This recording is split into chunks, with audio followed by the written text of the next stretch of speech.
Hello again, friends.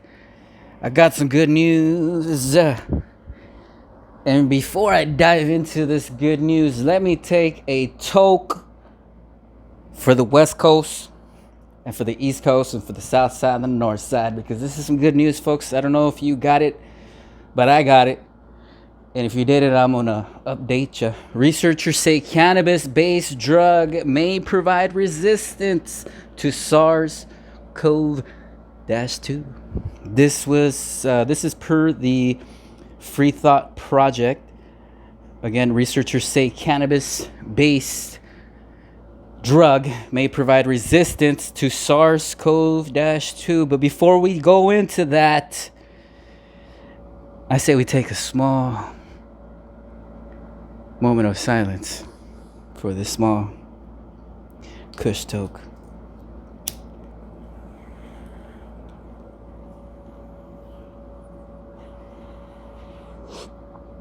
Alrighty, it's lit, fam. It's lit. Alright, researchers at the University of Lethbridge in Alberta, Canada, have concluded a study they say shows cannabis may provide resistance to SARS-CoV-2. Their preliminary findings came up during broader research into the use of cannabis to treat cancer. It is important to point out that this study hasn't yet been peer-reviewed. However, if their findings are correct, researchers say that cannabis works in a similar way to nicotine. In a study out of the Institut Pasteur in France, researchers led by Jean-Pierre Changeux, a neurobiologist at the university, found the potential of nicotine patches in preventing infections from SARS-CoV-2. The French study assumes that nicotine can protect against the new coronavirus based on the hypothesis that nicotine attaches to cell receptors, in parentheses ACE2, used by the coronavirus, thereby preventing the virus from attaching, explains Changeux. And now, preliminary research is emerging out of Canada that certain strains of cannabis may also increase resistance to the coronavirus. The results on COVID-19 came from our studies on arthritis, Crohn's disease, cancer, and others, says Dr. Igor Kovalchuk, a professor of biological sciences at the University of Lethbridge, in an email to DW. I presume that's Douche Wells. As DW reports, as with the research into nicotine's effect on the coronavirus, it is thought that some strains of cannabis reduce the virus' ability to enter the lungs, where it takes hold, reproduces, and spreads. In a paper on preprints.org, where the scientists can publish non-peer-reviewed results, Kovalchuk and colleagues write their specialty developed strains of cannabis. Okay, kind of miss. Oh.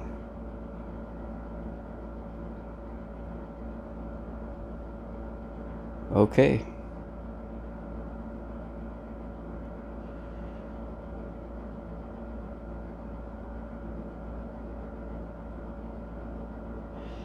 Sorry, folks, this is my first time reading this one. It was just a screenshot I took. I did a simplified version. All right. So Lethbridge, in an email to DW, as DW reports, Douche Wells, most likely, as with the research into nicotine's effect on the coronavirus, it is thought that some strains of cannabis reduce the virus's ability to enter the lungs, where it takes hold, reproduces, and spreads. In a paper on preprints.org, where scientists can publish non-peer-reviewed results, Kovalchuk and colleagues write that their specialty developed strains of cannabis effectively stop the virus from entering the human body.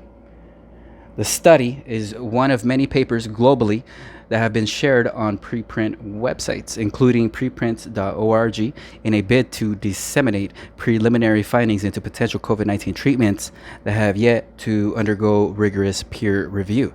The coronavirus needs a receptor to enter a human host. That receptor is known as an angiotensin converting enzyme 2, or an ACE2. ACE2 is found in lung tissue, in oral and nasal mucus, in the kidneys, the testes and gastrointestinal tracts, they write.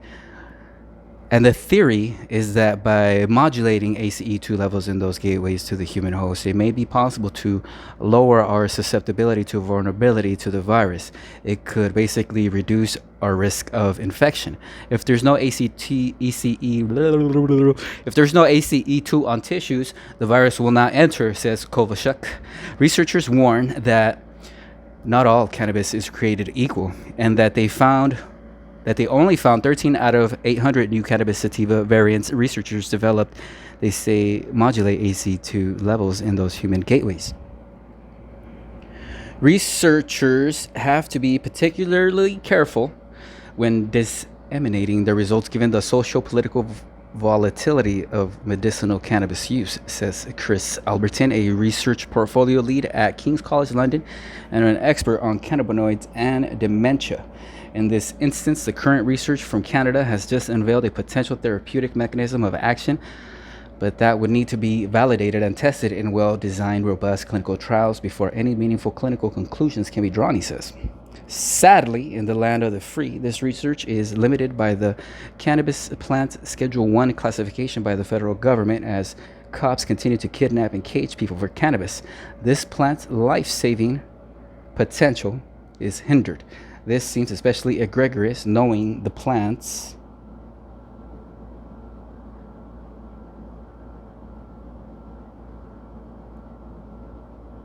okay, did I miss something? I guess we'll just keep going. In this instance, the current research from Canada has just unveiled a potential therapeutic mechanism of action, but that would need to be validated and tested in well-designed, robust clinical trials before any meaningful clinical conclusions can be drawn. Oh, here we were. Again, dear reader, we were here at that last one. This is what happens when I screenshot stuff. All right. Sadly, in the land of the free, this research is limited by the cannabis plant Schedule 1 classification by the federal government as cops continue to kidnap and cage people for cannabis. This plant's life-saving potential is hindered. This seems especially egregious knowing the plant's promise for alleviating the horrific opioid epidemic we're currently facing. True that. Free Thought Project. As the Free Thought Project previously reported in a study published in a peer-reviewed journal, Melvin D. Livingston, Tracy E. Barnett, Chris Delcher, and Alexander C. Wagenar, maybe, set out to see if any association existed between Colorado's legalization of marijuana and opioid-related deaths in the state. The researchers looked at all of the available data from the year 2000 to the year 2015. What they discovered may come as a shock to many. While the rest of the nation struggles with burgeoning fatal opioid and heroin overdose crisis, the state of Colorado saw opioid deaths reduce while its population exploded. It has long been stated that cannabis is a gateway drug, which leads users to experiment with other drugs leading up to the most deadly, such as heroin. But the researchers in the study, published in the American Journal of Public Health, found that the availability of safe and legal cannabis actually reduced opioid deaths. Colorado's legalization of recreational cannabis sales and use resulted in a 0.7 deaths per month reduction in opioid-related deaths. This reduction represents a reversal of the upward trend in opioid-related deaths in Colorado. The researchers concluded legalization of cannabis in Colorado was associated with short-term reductions in opioid-related deaths. Those who continue denying the evidence while continuing to lock people in cages for a plant will ultimately be judged by history. They will not be the heroes they claim to be now. They will be remembered as the ones responsible for mass incarceration, fostering the police state, and dealing a near-death blow to freedom. Indubitably, freethoughtproject.com. Again, researchers say cannabis-based drug may provide resistance to Sars-Cov-2. Dear reader, let me know what you think in the comment section. Thank you again for tuning in. More on the way, as I promised. I didn't promise, but I promise you now. Hey, you know what? This thought just came to me. They could just tax, you know how we're paying tax here in California. If you're in California like myself, they can just take some of the tax money from all the tax money that they're getting from taxing pot sales.